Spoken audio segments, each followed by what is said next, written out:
নমস্কার, আপনারা সবাই কেমন আছেন? আশা করছি ভালো আছেন। আজকে এখানে নিয়ে নিয়েছি ইলিশ মাছ, দেখতেই পাচ্ছেন।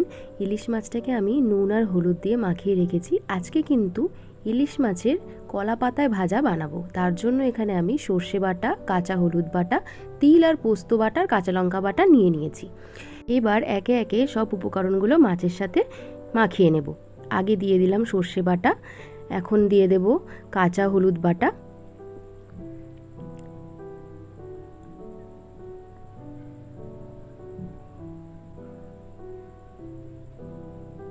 দিয়ে দিচ্ছি কাঁচা লঙ্কা বাটা,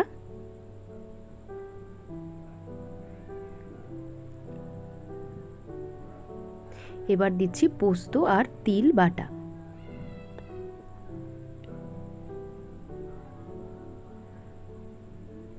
ভালো করে মাছের এপিট ওপিট মাখিয়ে নেব, যাতে মশলাটা সব দিকে ভালো করে লেগে যায়।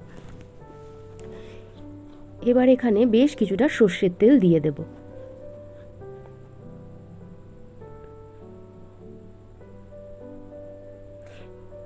খুব চটজলদি কিন্তু এই রান্নাটা হয়ে যাবে।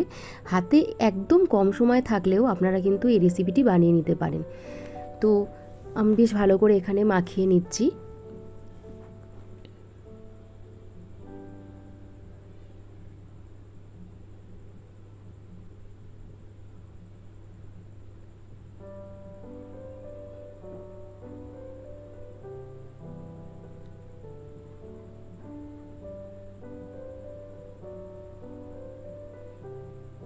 আপনাদের আমার এই রেসিপিগুলো কেমন লাগছে আপনারা কিন্তু কমেন্টে জানাতেই পারেন।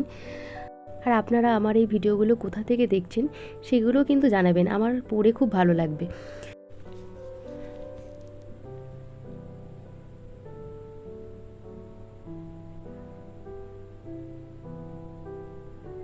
তো আমার মাছ কিন্তু প্রায় মাখানো হয়েই গেছে, দেখুন একদম মাখিয়ে নিয়েছি মাছটা। এবার একটা কড়াইতে আমি অল্প করে তেল দিয়ে আগে ভালো করে কড়াইটাকে মাখিয়ে নেব।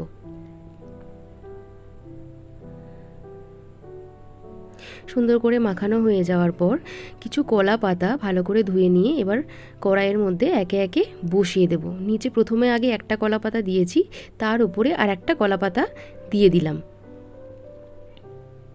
এবার কলা পাতার উপরে 2 চামচ মতন তেল দিয়ে দিচ্ছি, সেটাকে ভালো করে মাখিয়ে নিয়েছি। এবার মাছগুলো একে একে উপরে বসিয়ে দেব।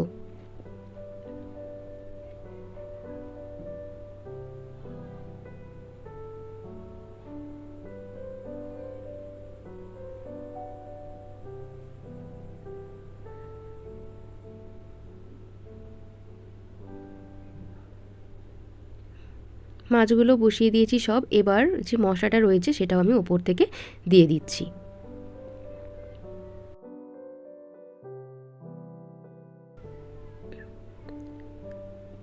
কাঁচা লঙ্কা 3টে আমি গোটা দিয়ে দিলাম। আর এখন ওপর থেকে একটু কাঁচা সর্ষের তেল দিয়ে দিচ্ছি।